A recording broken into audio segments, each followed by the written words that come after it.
The little red light is on, and you are on the ESRCade. I am Emmanuel with Sean and Randy. What's going on, guys? Hey, hey, hey. Everything is good. Nope, arcade's now closed for you, Sean. Sorry. God damn it! You know, I And swear to God, muted. Randy's arcade says. fuck Keeps off doing with that, both like every time, without Fuck it. fail. All right, I'm gonna come up with something that you're gonna wish the echo came back. That's what's gonna happen. So what That's you're what's gonna saying happen, you is, two. so what you're saying is you're purposely sabotaging the show. Way to I'm go. not purposely sabotaging the show.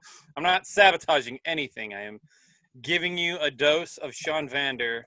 Ew. And you're like, hey, cool, awesome. And then it turns off, and then we get serious. So, yeah. Serious. What you should do is do a thing that's so amazing. They're like, cool, we're so glad that the echo is gone. You should keep this. Okay.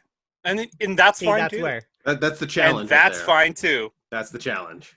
I'll just keep finding things. Whatever. Don't worry about it. It'll happen. Yeah, the fact that you haven't been playing with your audio board more, I'm a little disappointed, actually. Really, you know... Okay. Nope. See, why'd you encourage that? No, I said like he's going to the same go-to every time. He's not doing anything else. You know, his soundboard is better than the soundboard that we've been using, so you would expect that there's so much more to do with it, and he just goes right to the cathedral every time. Oh, no, because there are only, there's like 4 echoes, and I think they're like way ungodly, so I get the lowest echo because I could go with the bigger echo. And then there's other ones that make me sound like I'm talking in a phone booth, and that sound, and like other weird shit that I'm like, you guys, no, let's not do those. Not because it stands out. But cathedral, yeah, cathedral stands out. Yeah, so there we go. Yeah, how you guys doing? Yeah, man, I'm doing real good. Doing real good. Good to hear. Gotta find new gimmicks for this podcast now, but you know, I'm doing fine. I'm doing fine. Randy, how you doing, man? F this place and both you guys. I'm going home. Flip table. I'm already here, so never mind. You're already there. I mean, never mind. But no, and you're not gonna flip a table in your own home. No, I can't. Well, no, because then my wife will be like, "Why'd you do that?" I'd be like, no. A dramatic effect. I should just make a tiny table in which I will then flip over, like a toy one. Like what? Yeah, did it. There it is. There it is. No, actually, no. I told you I was gonna do it, and I did it. Except for the whole California, all of the Pacific Northwest is on fire, but that's okay. We're making it. We are making it. I gotta get. Actually, today I actually have to go get my car washed because I don't have all the stuff I want to use with it, and you are not supposed to. Fun tip for any of our California listeners here: do not just hose off your car if it has ash on it, because then it will make it toxic, and that's not good. Get the soap and water. Yeah, I gotta do that today too. So, I was thinking of going into one with the where you just pay like $2 and they give you the hose and everything. Yeah. Just make sure you get all the car wash soap and buffing, whatever, not the buffing stuff, but the I guess the car detergent. Yeah, so spend like the $5 on those. Yeah, no problem. I get you. It looks kind of cold outside to be doing that, but I think I'll be fine. Yeah, that's what I was thinking. Well, despite all the madness, I'm glad you guys are doing all right. Yeah, man. How are you holding up? I'm doing okay. Nothing major, nothing crazy going on. I'm very grateful for everything I've got right now. Yeah. Just because, like, I can take care of everything that needs to get taken care of. I'm not unfortunately having very much fun because as soon as I take care of everything, all the money's gone. But it's better to be in that position than not being able to take care of anything. So. Oh yeah. Yeah, agreed. You have a roof, especially over your head? Since outside looks like a Photoshop filter, but like whatever. I get you. Mm-hmm. Yeah. Oh man, I was so weirded out with the orange sky. I couldn't stop staring at him. Like, oh my god, like. I mean, it was worse in other parts too. Like I heard like red. Some places were like straight up red. There's what got me was when I looked outside, I thought, oh hey, it's like Night of the Comet. And then I looked on my car with the ash, and I'm like, nope, I'm in Silent Hill. Huh. I said we were in Mad Max. I fought people tooth and nail that we were in Mad Max at this point. Like that still doesn't mean you don't pick up the nearest lead pipe. Yeah. And just hold it to your own. Yeah. Oh my God, man. Ready to go. Regardless of whether you're either one or the other, you still need that lead pipe. Yeah. Either one of the things we just mentioned, you would like to have anything that will help defend you in case, the whatever you want to call those monsters in Silent Hill are, or the Marauders, the people who may have survived in Night of the Comet, or the Marauders that were in Mad Max. Yeah, it's gonna be all bad. The nearest fire axe and or crowbar. Yeah, I get anything you got. And anything. Let's go ahead and take this opportunity right now and let everybody know that if you've been affected negatively towards these fires, our thoughts are with you. Hopefully we'll be able to get to some level of normalcy in the near future. So fingers crossed on that. When it starts raining, yeah. Yeah, it's the only way. Weather, and if the firefighters can actually get to those locations and to fight the fires, because it is rough. I didn't realize how big this was until I saw. I'm like, oh my God. I actually have a coworker who was a volunteer firefighter, and they had people from Arizona come in to help them. Actually, people from Mexico are coming up. Yeah, so it's like, that's insane. Yeah, I mean, I was like, let's not cheap out on this, guys. Let's not cheap out on the firefighting crew. Yeah. So, let's go ahead and jump right into what we just started up on the last podcast, which is the Nailed It or Failed It segment. Got it. Cool. All right. Today's special guest in regards to it is Christopher Lambert, or Lambert, depending on how you want to pronounce it. I believe it is French. For a second, it made it sound like we had Lambert. We had the Highlander ready to go to join us on Zoom. Man, I wonder if he would have just joined us. I think he would have. I don't see why not. I imagine him being cool enough. He was like, definitely. Yeah, what's this? Depending on how he views that role and what we say, I mean, it might go okay. I mean, but even for him to do the proverbial storm off on Zoom would have been amazing.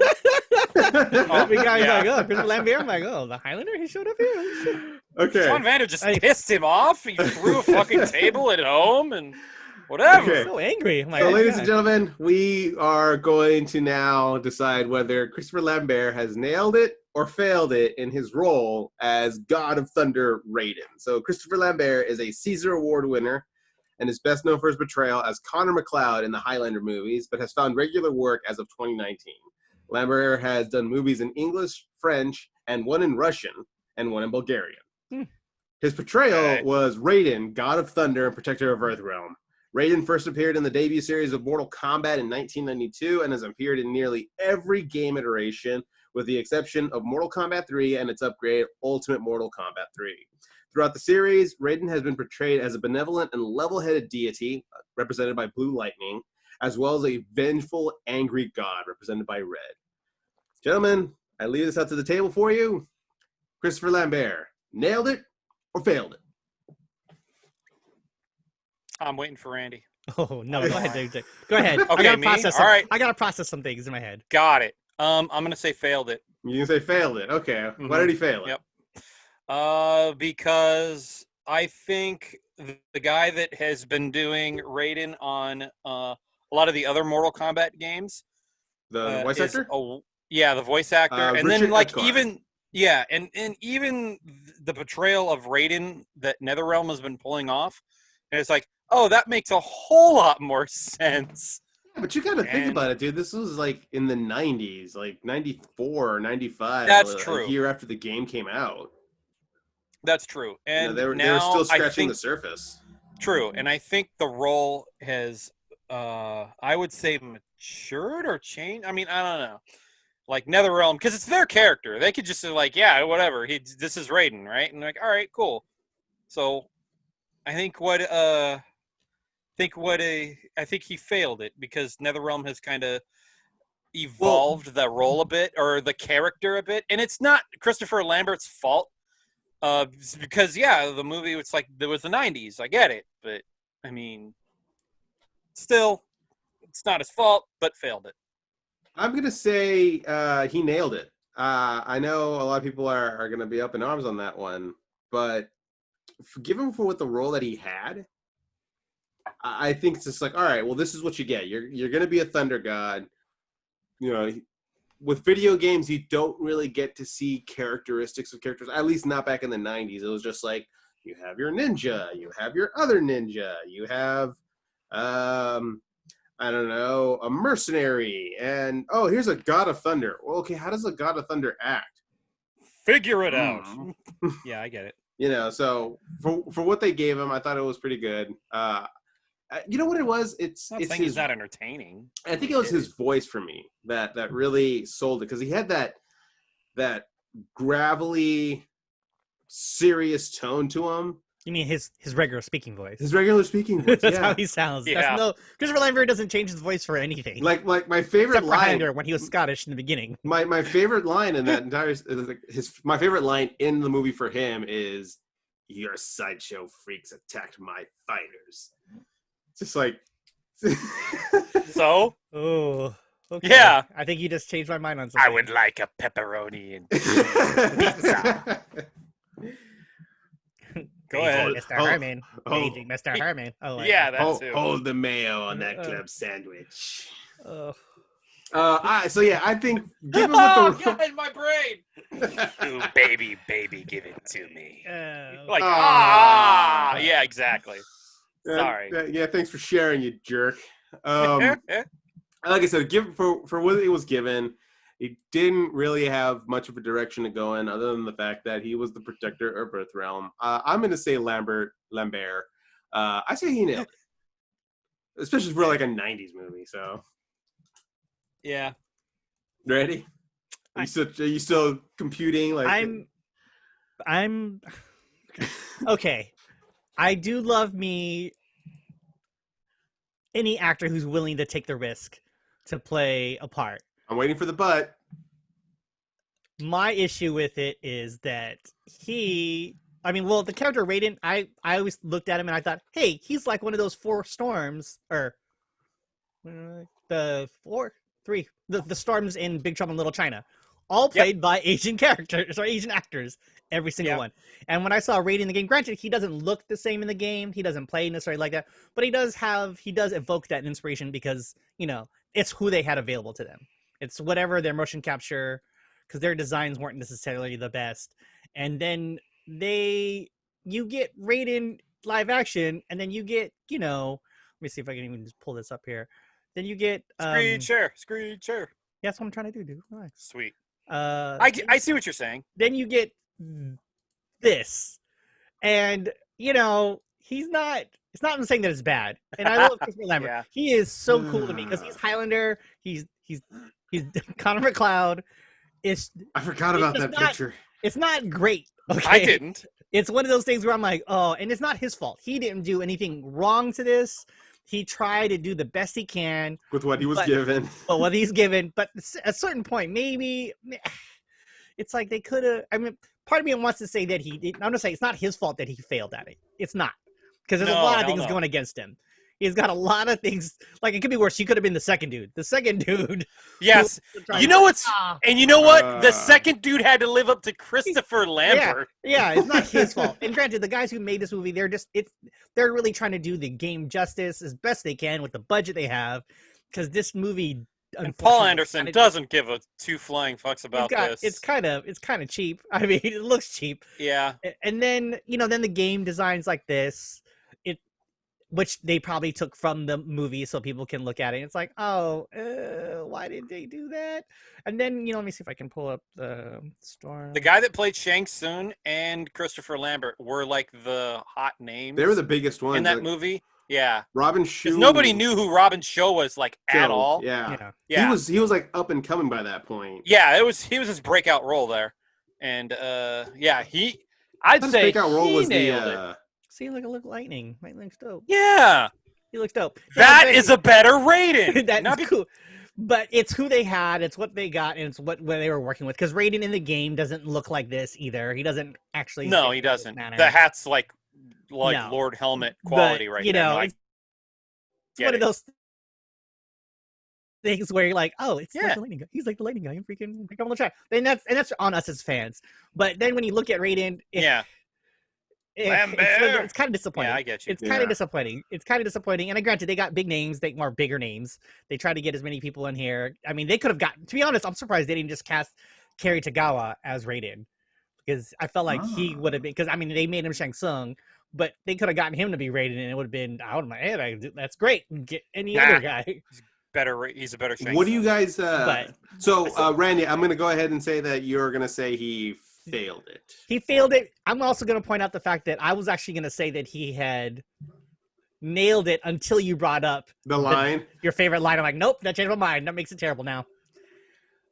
What line? The line he had talked about how his sideshow freaks that attacked his fighters. Yeah, your sideshow freaks attacked my fighters. I'm like, why'd you say it like that? Because that's how he said it. I mean, I want to look that video up now. You want to screen share that? That'd yeah, be great. just so that you know what? If we have to put up with your cathedral, you can put up with the one line. Hey, guess what? I'm still all for it. Go for it.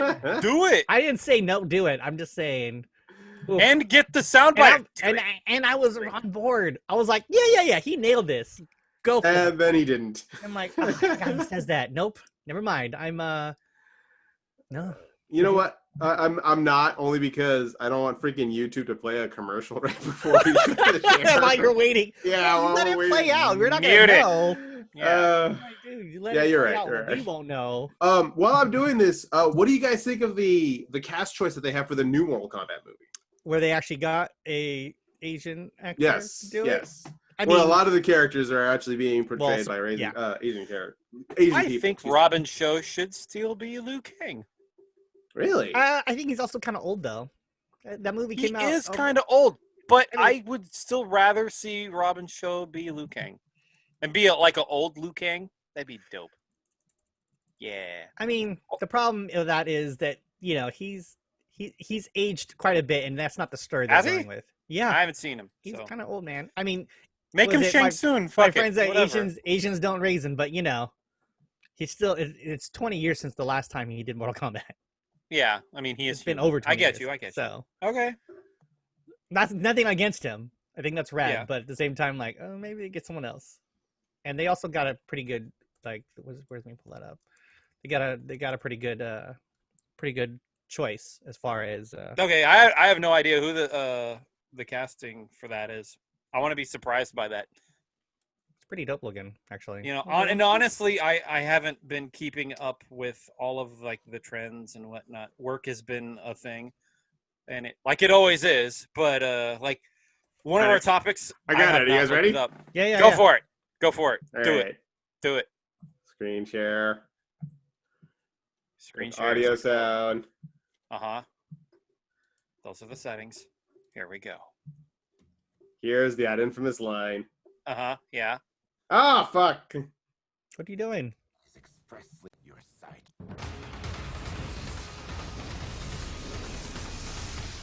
Enough! Your sideshow freaks attack my fighters. Freshly forbidden. That raspy voice, man. That's what sells it for me. He can't talk like that in real life or like everyday things. I think he does because he's a heavy smoker. That's the story. Yeah, that's right. He actually is a heavy smoker. Yeah, that he's actually a very heavy smoker, which is why he sounds like that. That's like his natural speaking voice. It's still sexy, but for everyday things, it's got to be up there, Ugh. It's gotta Anyways, be. yes. I'd like to order a Big Mac, fries, and a Diet Coke. No, he's French, so it's La Big Mac. La Big Mac. I'd like to order a Royale with cheese. That's what it is, really. You do that in America, people are like, what the fuck are you talking about? But all right, cool. Oh, man. All right, sure. All right, so ladies and gentlemen, that was the segment for Nailed It or Failed It. We've got one nailed it by me, two failed it by the other guys. What do you guys think? Let us know in the hashtag ESRCade. Let us know what you think. Did Christopher Lambert do well? Did he blow it? Let us know. They didn't ask him back for the second one. I mean, well, realistically. Well, maybe they did, and he was just like, he read the script. Like, He's like, nope. He's like, nope. Also, the money wasn't as good because they obviously cheaped out on that one even worse. Like, oh man, I love the first one. What happened now? That paycheck better be real nice to have me get in there. Nope. Sex it up. They blew all that budget on the CG effects for the animalities, for Shiva and all the other animalities, all those other effects they put in. There was a funny video that somebody posted was just like they got so lazy with the editing. The scene where they're supposed to knock Baraka in the pit, they show him getting punched up, but if you actually go into the clip, it's another ninja that falls into the pit. Yeah. Like, oh. Yeah. Terrible. Absolutely terrible. Whew. Okay. Mortal Kombat, the new one, can only go up from there, man. Yeah, whatever they're called, they can only go up. Well, there was the we've talked about it before. There was the web series that came out, Mortal Kombat Legacy. Yeah, yeah. But those people care. Yeah. It's like, oh, and it didn't necessarily. That was like a glorified fan film at that point. So yeah, it started off that way, and then I think Warner Brothers signed them on for one season. They got another one after that, where they put some money into it because, they invested into Mortal Kombat. And they're like, well, we can't have you guys keep making... We're not going to... They wanted to make sure that money was put in so they can make it look better. But even then, it's like, you still changed the actor. What the hell happened, guys? Why is Johnny Cage a different dude? Yeah, why isn't it Matt Mullins? Come on. Like, oh, I mean, I like Casper Van Dien, but why the hell is he Johnny Cage? Yeah. But anyway. All right. So a couple things going on in the world of video games. I'm not gonna lie, I got super excited for this. Okay. Scott Pilgrim versus the World, the video game, has hit 10 years old and is being relaunched for the PS4, Xbox One, Nintendo Switch. I think Steam also. It's coming back. It's gonna be on every platform that you can on every platform. And the one thing that we didn't get when it was off of the Xbox 360 and PlayStation 3 was it didn't get released for network play. Even though they had announced it, they had made one more update where I was going to have network play, and Wallace Wells was supposed to be unlocked, which is Scott Pilgrim's roommate. For anybody who's not familiar with it, we're finally getting that on the next one. So they decided to not cheap out on the network play and finally allow it so that you can play online. I hated their response as to why they didn't have network play to start. They're like, "Oh, we wanted to make it as real of a 8-bit or 16-bit fighting beat 'em up game when there wasn't any online play for that back then." I think a lot of it's also the idea. Like, guys, that's expensive and hard to pull off. Agreed. Even now, it's still hard. It's like, oh yeah, you gotta make it. You're like, that was a bad PR move, but at the same time, like, I understand. Like, it's getting netcode to work on anything is really tough. Yeah. Especially if you have a small budget. So I saw this video at work. I was on YouTube and I saw the Scott Pilgrim logo show up on a YouTube feed. And I'm like, what's this? Posted 2 hours ago. Clicked, watched it. I'm at work, so I got to keep it professional. So, for some reason I'm drinking tea and I have a monocle like, oh, yes, this is very nice, yes. But in my head, I'm just like, ah! It's a great game. It's a great game, and it's been a hard road to come by because it was one of the Xbox 360, PlayStation 3 era. It was one of those games where it was the first one that was popularized that was delisted off all digital platforms. Mm-hmm. Yeah. Well, again, and it was delisted even before the final update came out. So it's like, it's because it's not just the fact that it was a comic book property, but it was also purchased by and published by Ubisoft, but the movie rights and all the merchandising that came with it was owned by Universal. So it's like all these hands are in it, and there's like everyone's been asking for it to come back. I'm like, well, you got to get all parties involved, man. I mean, the main folks who like everyone who's been hounding Brian Lee O'Malley, the creator of the series, he's been having to unfortunately field all these conversations for like the last 10 years for this goddamn game. The moment it got delisted, people were just on him like, hey, when's it coming back? Hey, when's it coming back? Why is it gone? I'm like, not my deal. I didn't, he doesn't have any control over how that happens. Like, right. Yeah, because he's programming in front of the computer. He's like, yeah, no, dude, he doesn't typing away. Yeah. Yeah, no, he's not. He drew the pictures and then he wrote the words for the property in which this is based on. He didn't do anything with that. And even the team who made the game were like, we'd love to have this come back. Well, it's not our thing. We don't own this. My favorite though, because I had heard about it. I didn't see the announcement that Ubisoft had put in from their, was it Ubi4? What is their Ubisoft North America? Well, no, but like their video stream that they had released. It was like, was it Ubi Forward? Ubi. Oh yeah. I don't know. You know, like it's like PlayStation Direct. It's like Nintendo, whatever their name was. Yeah. But Prince they had Persia's released back it too. and I was like, oh hey, that's cool.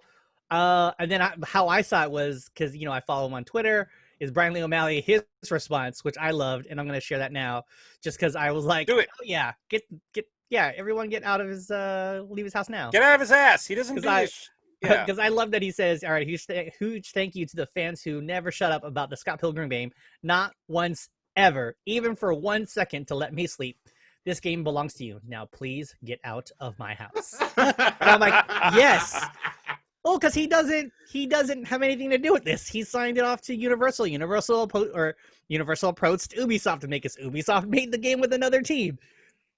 There we go. I guess that's ultimately what we had to wait for, was that because Universal didn't do anything with the IP of it, it eventually ended up losing it, which means the rights revert back to Brian Lee O'Malley. And then we got close to the 10-year anniversary, and Ubisoft's like, hey, we see from your Twitter feed that people won't shut up about this. Do you want to do it? And Brian Lee O'Malley like, yes, I would like to have some more money. Here you go. Well, from my understanding, what it was is that he always owned Scott Pilgrim. That's his thing. It belongs to him. He published it with Oni Press. They helped him make this. They published it so we can read it. But the game and the movie all belong to Universal. There's nothing that reverts back. They didn't have that deal where they don't have a option to have any say on how that happens. And from my understanding, because they did interviews with Brian Lee O'Malley, the Scott Pilgrim development team, they talked to him because they were mentioning how this year's the 10-year anniversary of Scott Pilgrim vs. the World for both the movie and they're also celebrating the comics. Yeah, they did the full table read too. Yeah, it's really great. If you haven't seen it, people are highly recommend it. It's really fun, especially they got as many of the cast members as they could to do it while they're all doing it over Zoom like we're doing now. Like almost everybody came back. As many as they could possibly get to have their scheduling. My favorite was Chris Evans. Just he sat there throughout almost the entire thing without him actually saying his lines until he showed up as a character. But then they had O'Malley drawing at the same time while they're doing this all for charity. It's really good. I highly recommend it to everybody. But then they actually asked about the game, and it came down to is Ubisoft's on board. The development team was like, yeah, we're ready to go. Brian Lee O'Malley is like, I got nothing to do with this, but yes, I love to see this because it's the 10-year anniversary. Why not? Because I want everybody out of my house. It's all basically came down to is they basically said it's all Universal. Universal's got to do with it. I'm like, God damn it, Universal. I know. Fast and Furious is really important to you, but come on, man. Come on. I know. I almost feel like for the Universal thing, all they have to do is like flip a switch. Like, okay, this is on, and then everybody can do everything. I don't think it's an on. It's the okay. Like, what the fuck, guys? Yeah, make this happen. Just that. Yeah, do it. But it always comes down to is how important is this? Is there a resource that need to pull in? I mean, I'm sure they're like, do we need to do it? Like, it probably was so small on their radar because Universal is a huge company that has all these things going on. They're like, they probably. I imagine it's like, it'd be funny if it was like high executive was like, no, Scott Pilgrim is always going to be forever ours. It's never going to go anywhere. But really, it's like some intern like the executive is the 8th evil boyfriend. He's of Ramona Flowers, and he's just like being spiteful the entire time. What if you found out that it was like Vin Diesel had said, "Hey guys, I really like that Scott Pilgrim game. You wanna keep that going?" You know what? I could see that. I mean, he's like, no. We've said it a million times. Vin Diesel is a giant nerd. Oh yeah. So for him to take a look at something like Scott Pilgrim, I could totally see him reading the books, playing the video game, watching the movie, and just be like, "Hey guys, I'd like to have this back. You guys, so can we start playing this again? Because it's like, what do we have to do to get this going, guys? Oh, he just needs to say yes. I'm like, yes. What if he goes? What if he like, because I could just because he not that he owns rights, but he's one of the executive producers for Fast and Furious. He goes, well, we could just move this over to Marvel Studios. How dare you? Oh man, if they did that, they're the new like They're the new team for the Avengers. Everything at Universal, yeah. They're all moving it. Everything's gonna go over there, guys. Yeah. But no, it's really exciting to see this because one, it's hard to, I understand how hard it is to get a licensed game back from the dead. It's really tough. It takes a lot of time, a lot of money. Everyone thinks, oh, you should just re-release it. I'm like, something doesn't work Not that that way. simple. Yeah. It's not that simple. There's a lot of legalities. And then also, granted, it is a digital download, but it is different consoles that run differently. So it's not an easy process of just like I know I used this expression before, but like the Switch, like click. No, you got to make it so that it works properly with everything on here. And then again, it is going to be coming out with features that were supposed to come out for the original. Yeah, this is the complete and it's edition. coming out now. But because of that, they also had to rework that for whatever console that is working on as well. So as consumers and gamers, sometimes we do forget that. It's just like, oh, well, why don't you just do this or do that? Because we've seen what can be done when it comes down to moving video games over from one port to another. We see it happen so often that we think it's a very simple process, and it's just like, no, there's its things on there. There's the contract, the tiny details when releasing this. Originally this contract was specifically for this generation of consoles. Yada yada yada. There's always those little things. I liken it to working in. I know this sounds weird, but working in like as an administrative assistant.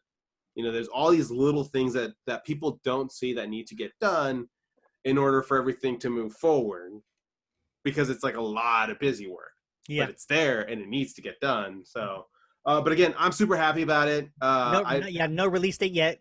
No release date yet. But I mean, for the entire time that we've been doing this podcast, you guys know how much I loved this game. Oh yeah. How much I hearted this game so much. That's my cheesy attempt at a heart there.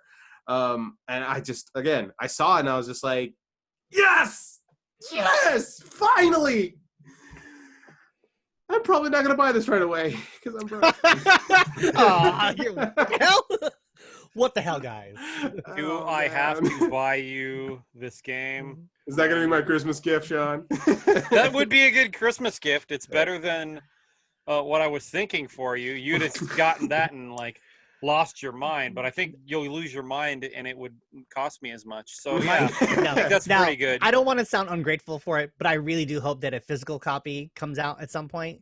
I know it's less likely because it's hard, because that's how the game industry is played out. It is tougher to get digital titles that were meant to be digital or digital only titles to get a physical version of it, because that then, aside from the money issue as far as the rights and everything goes, it also comes down to is production costs, because now they gotta make all these things, and you can say gotta make the boxes and the cover art, print it out, and get the cover art approved, and again that whole busybody stuff that I was talking about, pressing discs, and if it's on the Nintendo Switch, putting them on Switch carts. It's like, oh yeah, I actually really hope that it doesn't get a. I won't say that it doesn't get a physical edition.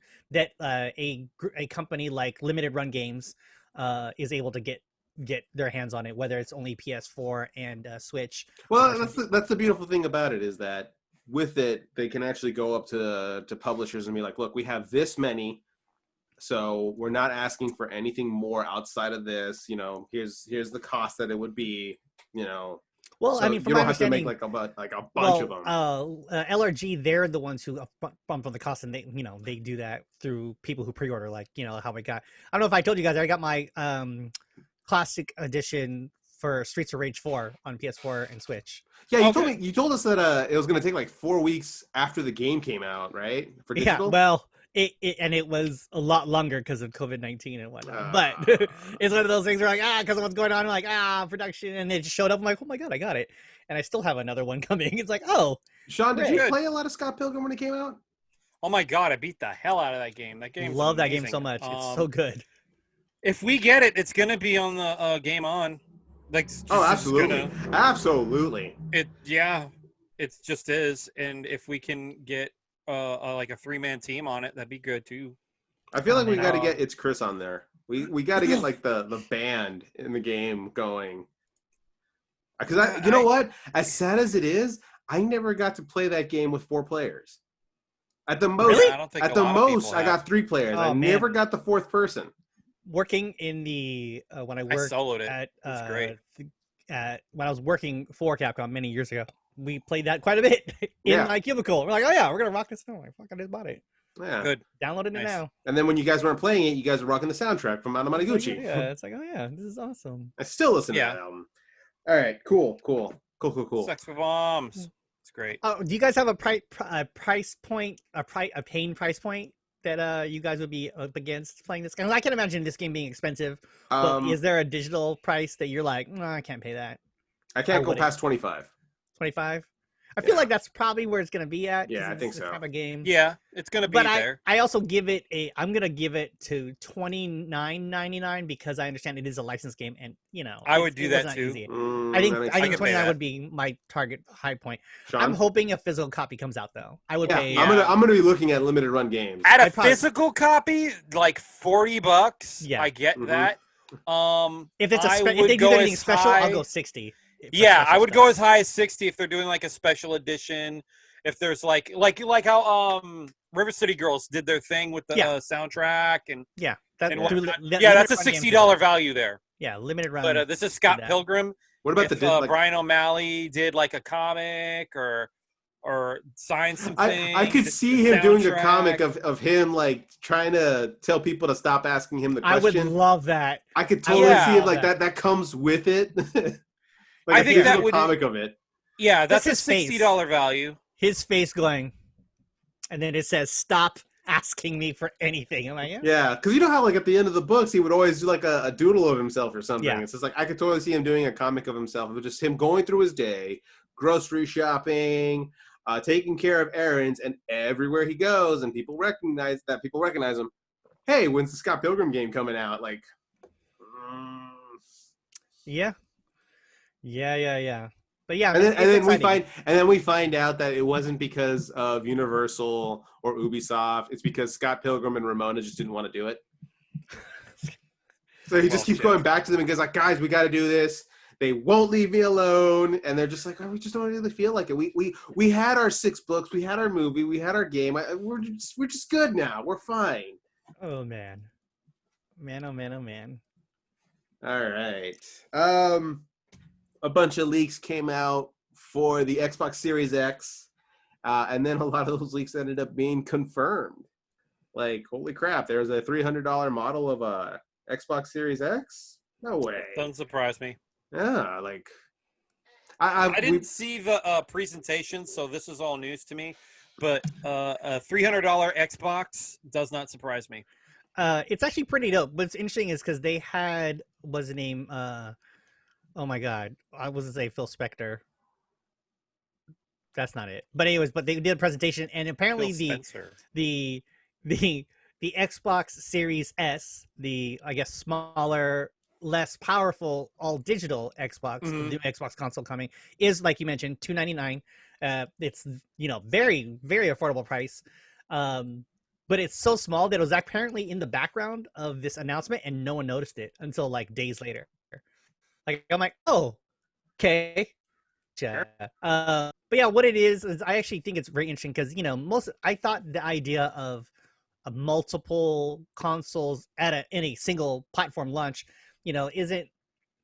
wouldn't be a modern day thing. I mean, the last one we really saw that was probably like on the PS3 launch, and then the Nintendo Wii U had that where they had the 8 gig and 32 gig, but that's really the only difference. This one, it's like a big difference, but you still get with the Series S is more affordable, but they do sacrifice cost, and it is no optical drive built in, so everything's all digital, but it still does, like, it'll get you in the door as far as your next generation console gaming.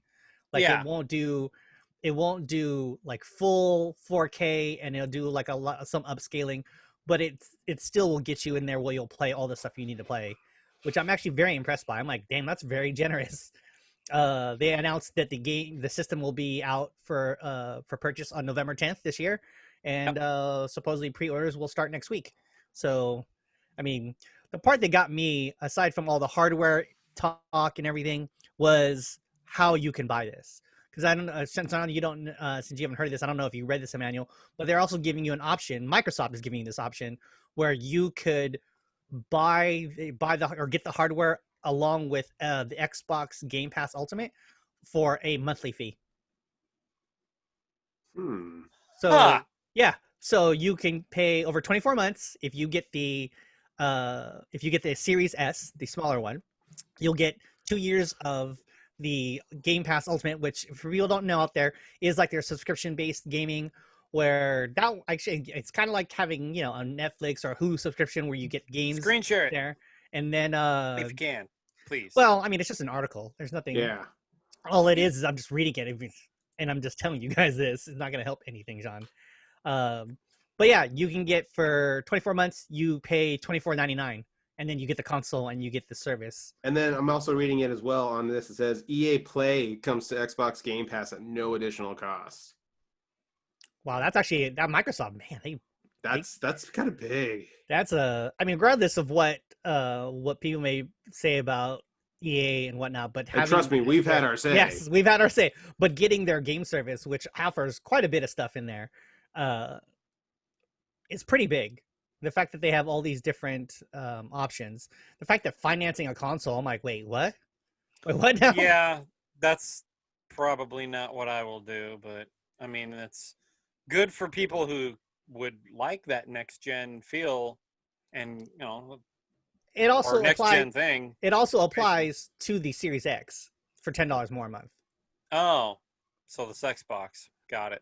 So the Series X you can get for $34.99 a month, which I'm like, I mean, if I didn't care about the Sony exclusives, which there are quite a bit of really good ones there, and but I want the best, potentially the best possible experience playing third-party titles. This bundle for the new Xbox consoles is pretty tempting. Yeah, it's actually really tempting. I'm kind of set in my ways when it comes down to Sony. Like, I'm happy with it. I'm really excited for the PS5. I personally, I don't care. I look at it like, it's whatever. You know what? Wherever I get ultimately, the people that are really winning are the consumers, are the gamers themselves. Like, it comes down to because I've had all consoles pretty much forever, as far as I can remember. And that's the way to go, really, Randy. And honestly. I don't hate on the Xbox because I'm like only Sony. I'm like, well, there's games I really like that I'm never going to see on a PlayStation console, True. like, ever. Or it's going to be the better version on this. I'm like, well, that might be the case in this situation. I mean, if anything else, because of this, it makes it so that you can have both. Yeah. And not pay ridiculous amounts. Like if you go for that $300 one later on down the line, that's not going to be bad. Well, it's also like now I'm curious though, because Sony hasn't announced anything. I thought for real they would have said something, but they didn't say anything. And I'm curious on I didn't think that Microsoft would ever offer a financing option out the gate through them. A situation with that. It's like, that'd be crazy. and more details of that will come out when it gets closer to the launch date. But the fact that I don't know if Sony will do any of this. There's rumors. They have like their price point was also similar to the Series X, where it's going to be, was it the $499 price point? Then, I mean, that's, and then additional $1 less. I don't see that being a big jump. Like the enticement for me getting the all digital one versus the optical drive one, I will pay the $100 for that. Now, having the new Xbox console, if I can get one that's $200 less. Now, granted, I don't care about 4K now because I don't have a 4K TV. That one seems more appealing to me. In both versions, I am very interested in if I can finance it. Just because, I don't want to pay that much money all at once. Yeah, $25 a month. That's 25. That's very reasonable. That is very reasonable. It's like, very reasonable. I've paid, and I've paid more than that on other items that I have now. It's like, I totally paid for my cell phone that way. Here's the thing, Arcadians. I like how Microsoft has been saying starting this console war first, and they get their announcements first, and then Sony fires back, and then Microsoft fires back, and it's good. It's makes for like really good just news going by, and I like that sort of thing. But man, now that they've put out their price range, what do we know about the PS5? Like in rumors, we already know that there's going to be a discless version of the PS5 and a disc optical drive version for the PS5, and there's definitely going to be a price difference. That financing thing, that threw me through a loop. That's news. That's news. Yeah, and I do wonder if they actually give that option for Sony. I don't think so, but I mean, I get what Microsoft's doing here because they're also selling. Because granted, you're getting the console, but you're also getting their Game Pass service, which I have it on my Xbox One, and it's pretty dope. It's one of those things I'm like, oh, it's already here. Sweet. Well, yeah, and Sony kind of does the same thing too, but you're paying for it though. Yeah, like $10 a month. $10. Yeah. Well, is it $10 a month? I thought it was a little bit more. It's $10 a month or $60 for the year. Yeah, I did it for for 3 months, and it was just like, yeah, I ain't using this. But it's funny is that Sony doesn't push that as much as you think they would. Yeah, they don't. I mean, Microsoft, they're like, yeah, would you like this? I'm like, let me try it out, and I did, and they're like, hey, are you an Xbox Live subscriber? We will convert all your time now for this money. I'm like, oh, okay. And they do go out of their way in Microsoft, though. So it's the truth, they do. So, and I get it, because their point of view is we're going to sell this service. I mean, granted, I'm sure what they're doing is they're upselling with the service with their console. Mm-hmm. And we don't know what Sony's going to do, because the only rumors I've heard so far is, one, they have the two platforms, the two optical drive, non-optical drive. We don't know the price point yet. We don't know the release date yet. The only thing I've heard is Ubisoft had, like, sources inside Ubisoft said some things may be backwards compatible. Not everything will be backward compatible. I'm like, oh, well. Well, yeah, even Sony was saying that, though. Like, at first, they're like, every PS4 game was going to be backwards compatible. And then they said... And they're like, never mind, guys. And then they're like, 80% of the titles are going to be backwards compatible. And then they said, hey, we're going to go over to our third-party makers and make sure that they do what's necessary to make their games backwards compatible. Okay, how about this? I'm just going to assume... What's going on? Not backwards compatible. I'm like, nah. Nope. Not going to work. Yeah, you would like to think that they are, but, I mean... It's a pain in the ass to do that. It is, but at a certain point, there are certain things where I look, I'm like, listen, you know how this works. You know that initial people are going to ask, hey, am I going to be able to play my PS4 games on this? That's the first thing people are going to ask that. You're like, oh, yeah, okay. So does it work? No? Okay. Well, I mean, just let me know I've had it. If you can't figure it out, that's fine. Yeah. Tell me up front. So I can figure out. Or if you can tell me that you guys are going to be working on it to try to make it so that it's 100%, I'm willing to give benefit of the doubt there. You know, like, yeah, okay, but be honest, be real. Yeah, I mean, I look back in history, and it wasn't really until because there's a lot of times you'll see consoles after a certain amount of time they get a refresh. Every console's had something like that. Absolutely. Like the old Nintendo, the old NES way back when had like the small one, which I have here in my garage somewhere. Yeah, it's right in the corner. It's like, oh yeah, but that's like well after the shelf life. They've already gotten their money from the original one. They're probably, and it usually happens right before the new console launches out. Right. So it's like, oh yeah, you get to have this old library in there. Every platform's pretty much done something like that. Even like Nintendo, like that's Nintendo, Sega's done it when they are making consoles. Sony, when they had the first PlayStation, they eventually went with the small mini or the PS. I think they refer to it as PSONE. Yeah, white one. I like the retro consoles. It's like, great. Oh, well, no, not even the retro. It's like the really small. Like I have one because it has the LCD screen built into it, or not? It has an attachment. Oh wait, okay, yeah, the PSONE, was referred to as that. It's like, oh yeah. Nintendo sort of did it, like I mentioned with the Wii U. They had the 8 gig and the 32 gig. The only difference was storage space. And then Sony did it again with the PS3 when they had the 60 gig hardware emulation versus the 20 gig software emulation. Which I'm like, I saw that and I went, why would I want the other one again? Why would I want the lesser one when I have to change everything out? So because of this, I asked the question, Randy, you've said that you've had like all the consoles at one point. I mean, are you more likely to have both consoles now? Are you going to get a PS4 and an Xbox One or Xbox Series S? I'm going to try for it myself. I mean, the Series. To be honest, It all depends. If I get a 4K TV this Christmas, oh fuck yeah, Series X, woohoo! Take the money, gonna do it. And then if I don't, then I'm like, the S version, sure, why not? It all comes, and also availability. Like I didn't get the PS4 right away. It was one of those things where, oh look, they released the white one. I wanted a white console. That was like a year after the PS4 had been out.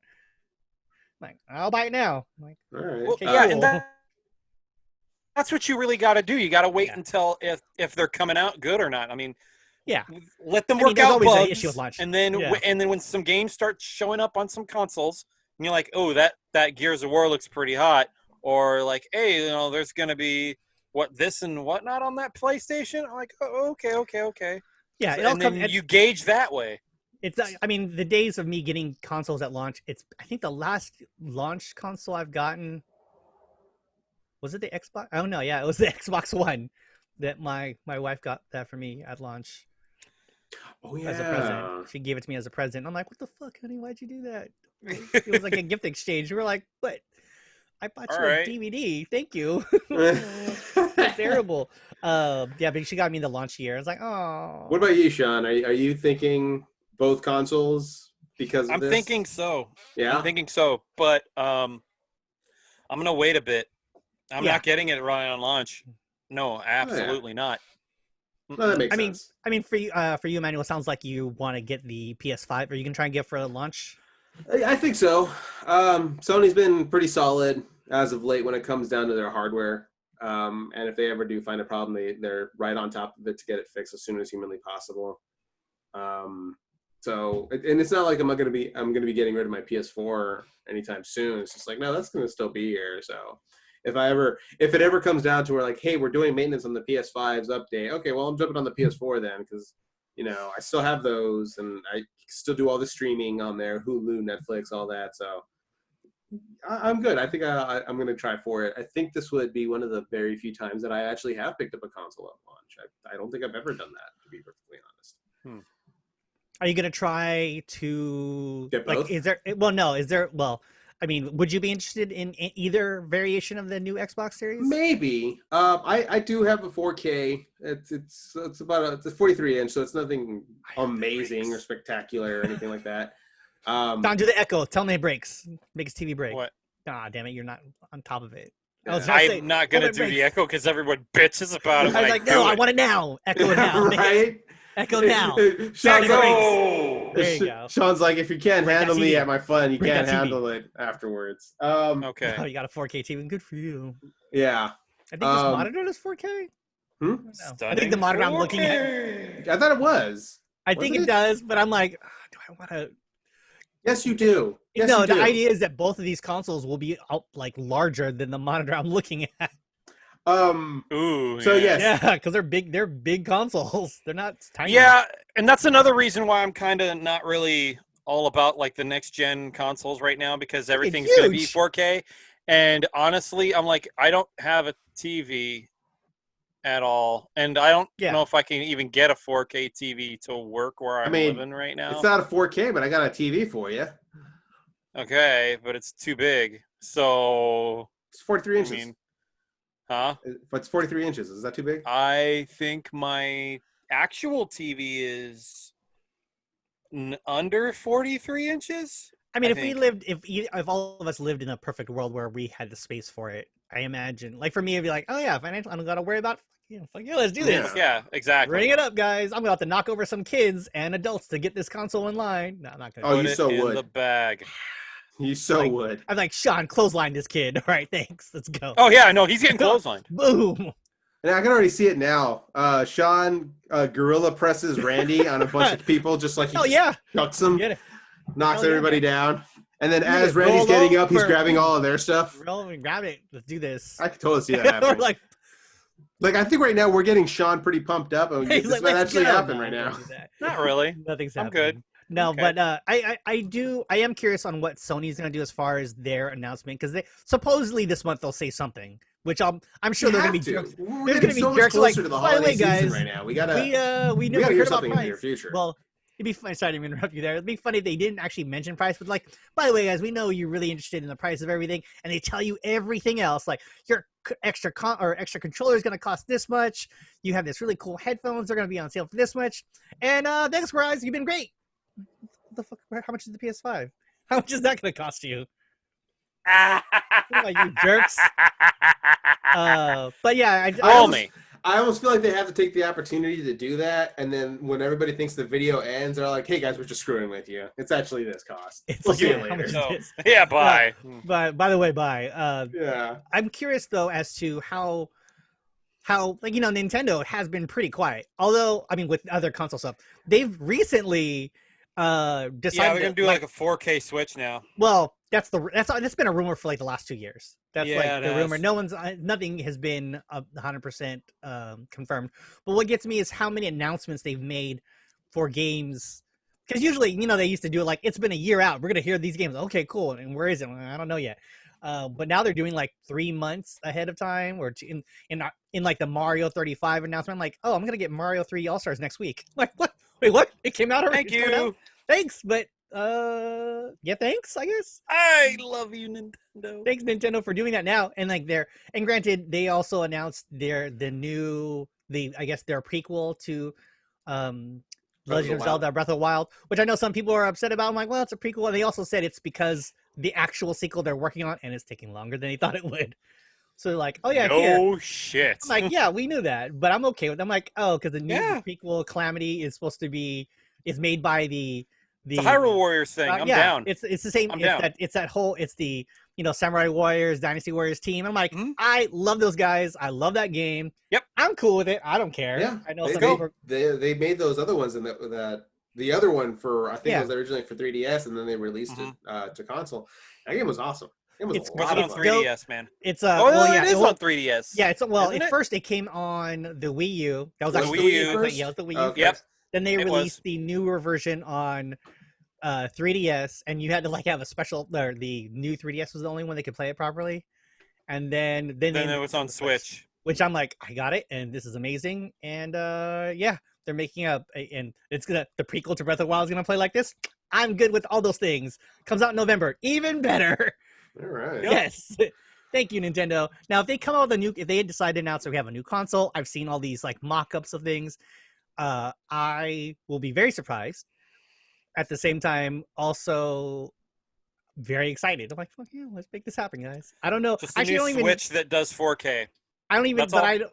I don't even know. Well, no, you want Bluetooth. The Bluetooth. You want Bluetooth. The Bluetooth. Yeah, me and you are right there with the like Bluetooth. Because I want headphones that work on this. But yeah, Nintendo's the only one who's been quiet about it. But they're also not a company that cares about big announcements. I mean, they do them, but they're not gonna. They're gonna let the two titans fight it out while they're like, "Hey guys, you want to buy this console?" Yes, because I do. Thank you, Nintendo. Yep, exactly. But yeah, so I don't know. I'm curious though as to how it's gonna work because the world we live in now, everyone's probably gonna order it online to have it delivered, and I imagine it's gonna be tough times. Yeah, it's gonna be hell. Probably.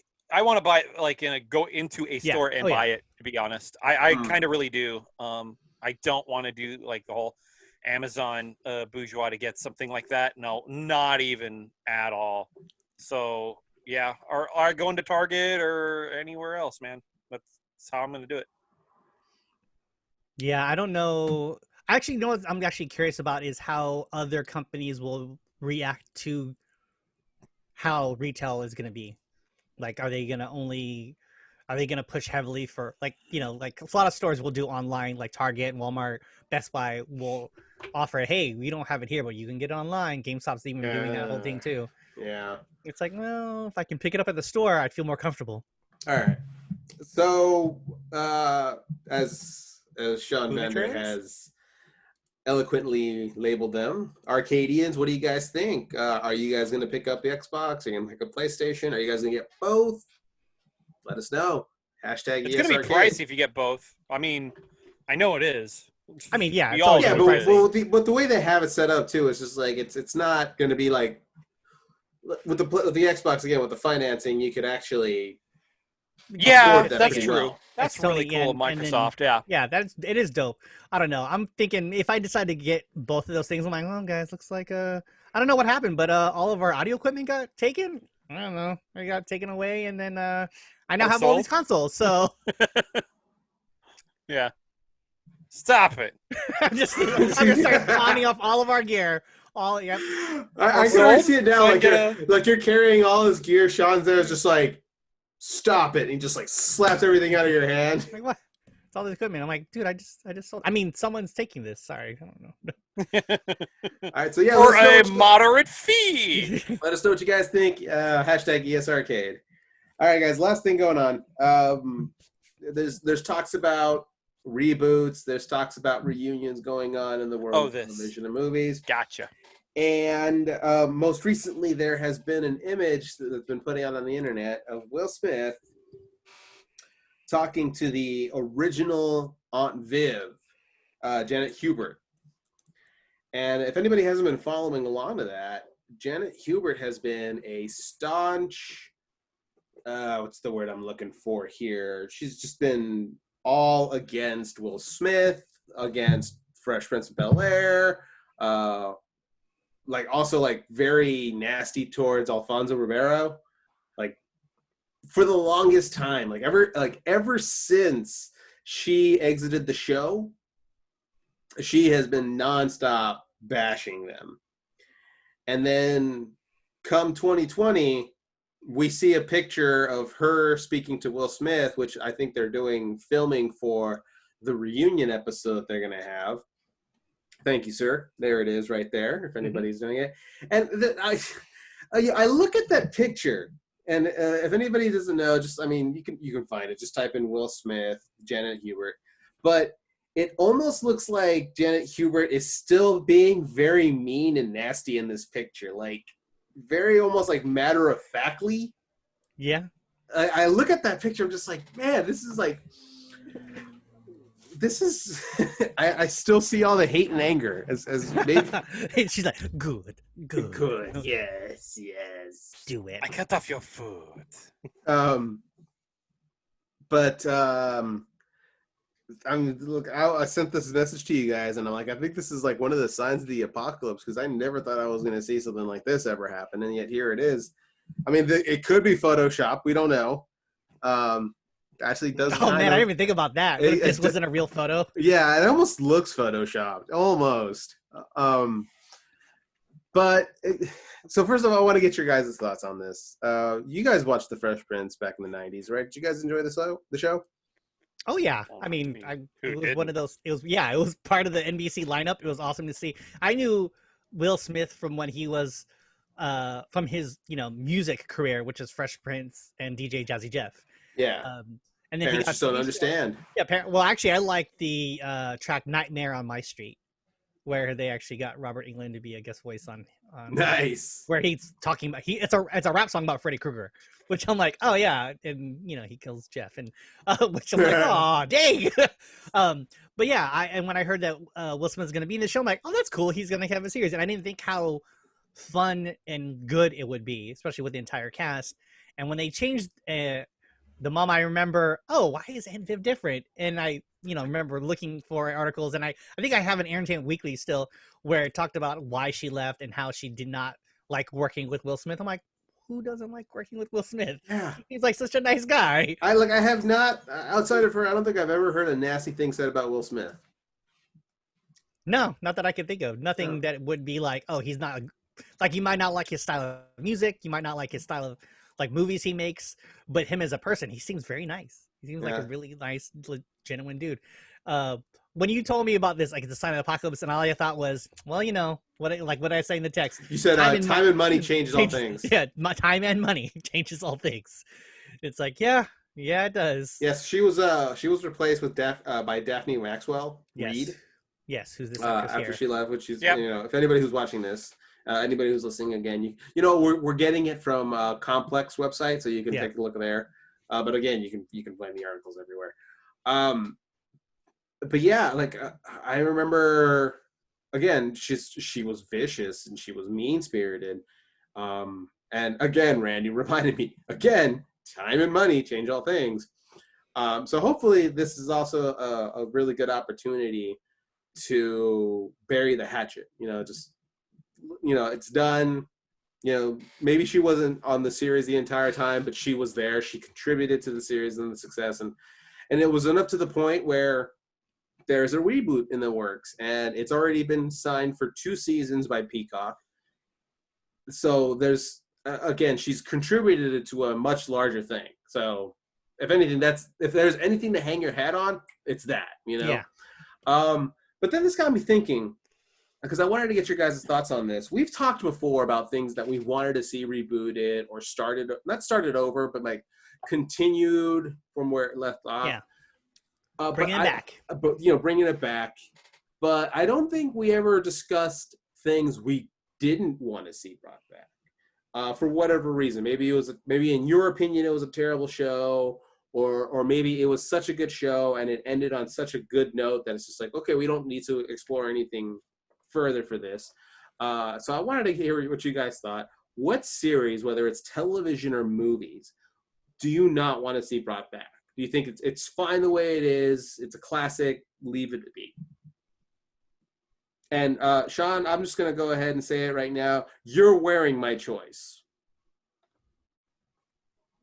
Well, yeah. Back to the Future. Okay. Like don't remake that. Yeah, don't. Yeah, there's. Well, I remember there were those rumors that they were going to get Donald Glover to be Marty.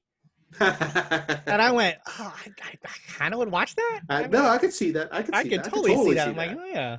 But no, I leave it be. So yeah, what do you guys think? You know what, Sean? Let me hear from you. Do you have any series, whether it's movie or TV, that you're like, no, it's good, man, leave it alone? Bonkers. Get it the fuck out of it. It shouldn't have existed in the first place. And you think about no, we're talking about things we like. We know you hate Bonkers. Oh, okay. I'm gonna buy you a Bonkers shirt. And are these live action like series or? Yeah, what are these rules we thinking here? Because animation, I feel like animation is in there, but then like animation's like a free for all. Let's stick to live action for this. Okay.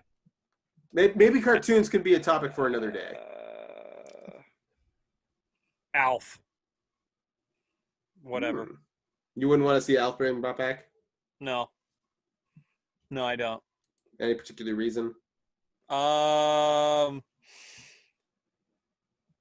Because of the puppet. Fuck, I don't know, man. They made that movie. Oh, they made for TV movie, and he did get a talk show.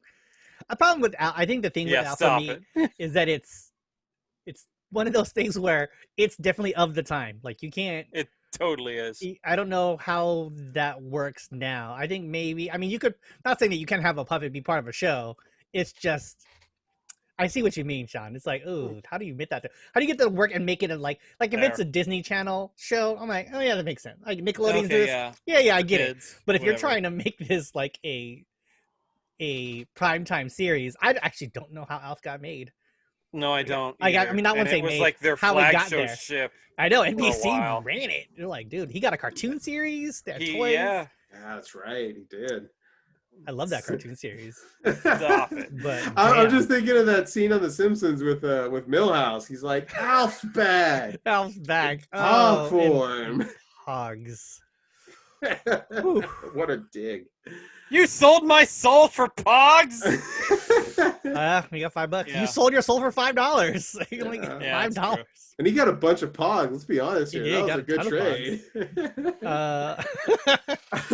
Oh man. Trying to think of another TV series.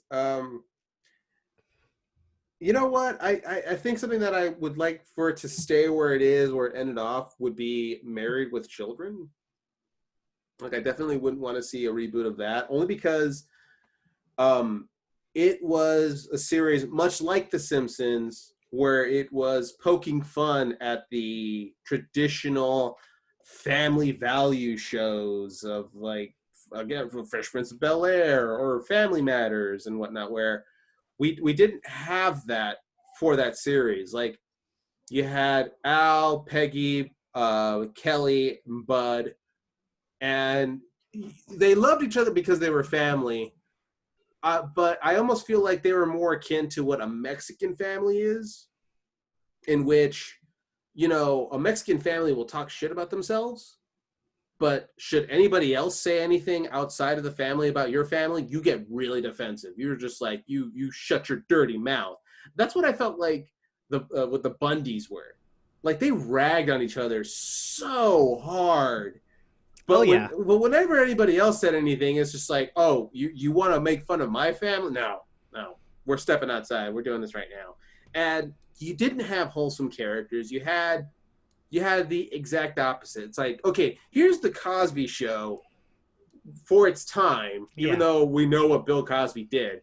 But everything that they did, we're going to do the opposite. That's exactly what Married with Children was. And for something of its time, of like the late 80s and early 90s, it was very much of a shock. To the point where it's like, if they try to do it now, it's just like, yeah, but everybody kind of already does that, you know? Like, there's still a lot of premise for that. Like, there's shows like Seinfeld of people just doing terrible things, or It's Always Sunny in Philadelphia, where it's just like, yeah, no, we've already got plenty of it now. It's like, where how much more raunchier would Married with Children have to be in this day and age? Well, supposedly they were trying to they're trying to create a like spin-off series with David Faustino's character Bud, and actually all that the original cast was on board to help him any way he needed if they could get it off the ground. Yeah, I don't know where they are with that. I don't know how that would have worked out. I'm sure with all the platforms that are available now, I mean, I wouldn't be surprised if we did see, it's not necessarily a reboot, but a spin-off series. Okay. I would have been cool. I can understand what you're talking about with Married with Children, because I actually loved watching that show. I watched that show with my dad all the time. Like, it was one of those things where I actually loved every time that Kelly had a boy over and they were making it out on the couch. He would just walk grab him by the scruff of the neck, and then goes, "Oh, hey, how's it?" Like, in some cases, just very casually talk to him about how, you know, how the day is going, and then he goes, "Okay, well, you know, you have a nice day," and then slams him on the side of the door. I think my favorite, and then throws him out. I think my favorite one was when she was making out with the pizza guy. Oh yeah. And he goes, "It'll be $21.37 plus tip." He's like, "Oh, you want a tip?" Yeah, and he grabs him by the back of the neck, and he goes, "Here's a tip." Wham! Yep. Walls hurt. Wham! Doors hurt too, and then he like just kicks him out. Like, it's, you know, it's a series that, you know, I think it needed to be there for its time because it needed to kind of bring down those other shows. It needed to knock them down a peg. Well, it was also one of the flagship shows of a fledgling series of Fox. Oh, yeah. Like, no one, like, Fox was on a show that not every place got it. It was one of those things where and like, they made fun of it. The two things that they had were The Simpsons, which is an animated version of Married with Children, because again, it was making fun of the family values type of genre, and Married with Children.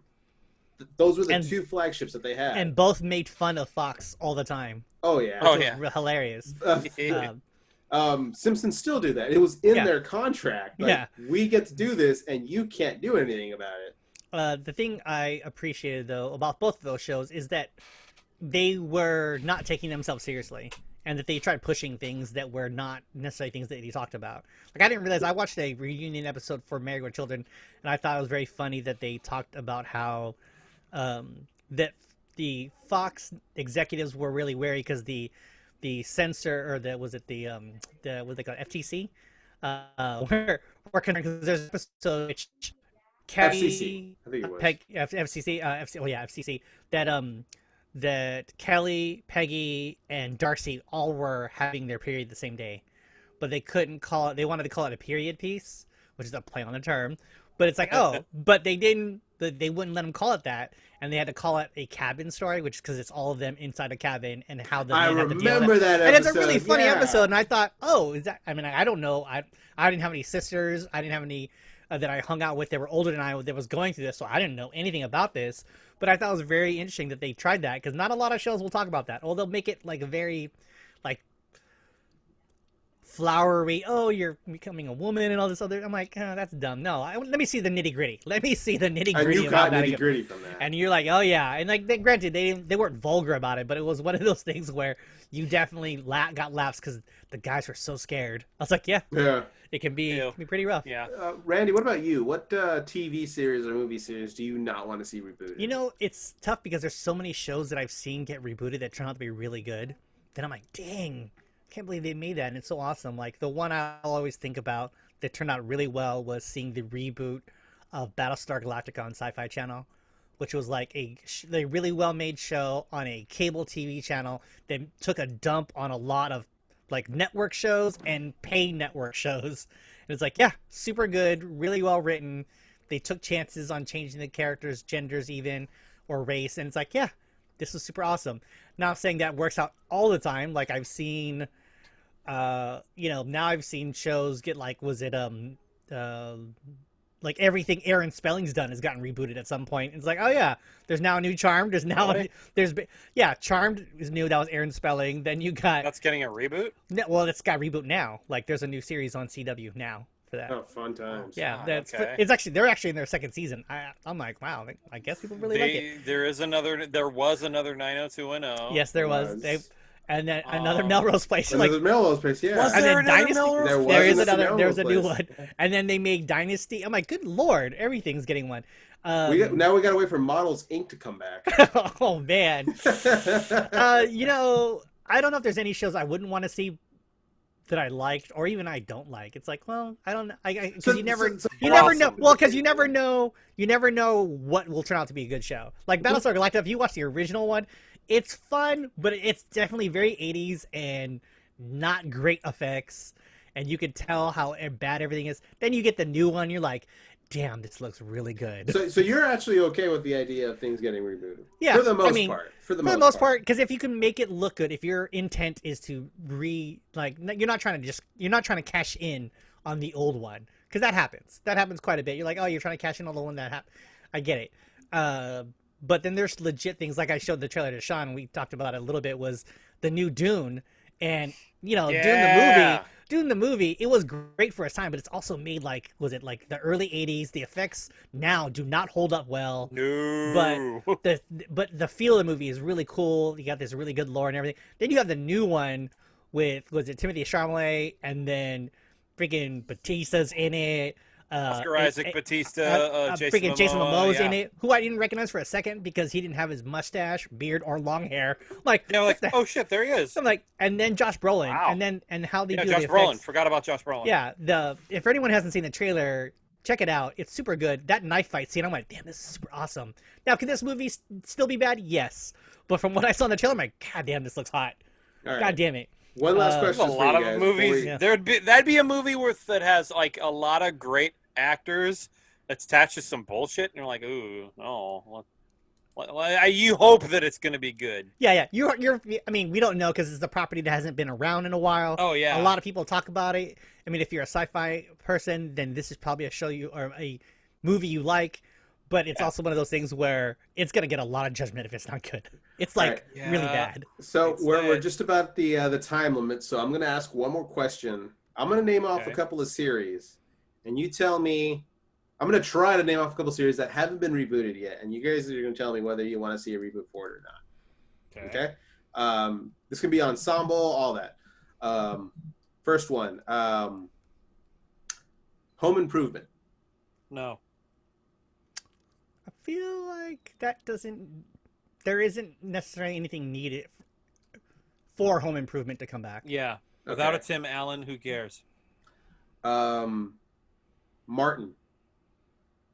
Are we going to have Martin Lawrence in this? Yes. Then yeah. Maybe. I want to go maybe on that because I don't know if he'll do television again. In Living Color. Oh yeah, they're already doing that. I want to try. Well, there hasn't been. There were talks about it, but I don't know if it's gone anywhere. Right? Is it still in production? Peak production? Is it anything going on? I have no idea. Frasier. If you don't have Kelsey Grammer, then don't even try.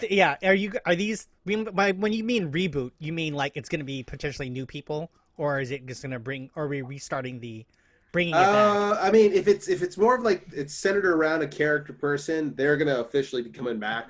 Oh, if Kelsey Grammer's back in it, hell yeah. Okay. Yeah. If he's not, nope, F that noise. Yep, F that noise. Last one, Seinfeld.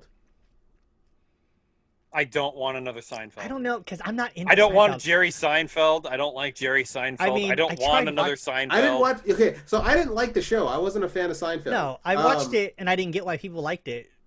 I Yeah, was like, agreed. I don't No. know why this is... How did he get 9 seasons? I don't want an Elaine syndication. spinoff. I don't want a Kramer spinoff. Actually, I Elaine don't was my want it. favorite. She was like my favorite one. Yeah, she's the better out of all of them, but I don't want it Yeah. like at But yeah, all. I don't know. And I feel like it's funny because everyone talks about that show, and I'm like, I don't want green I eggs didn't and like ham. So Man, no, you're missing out. Green eggs and ham is delicious.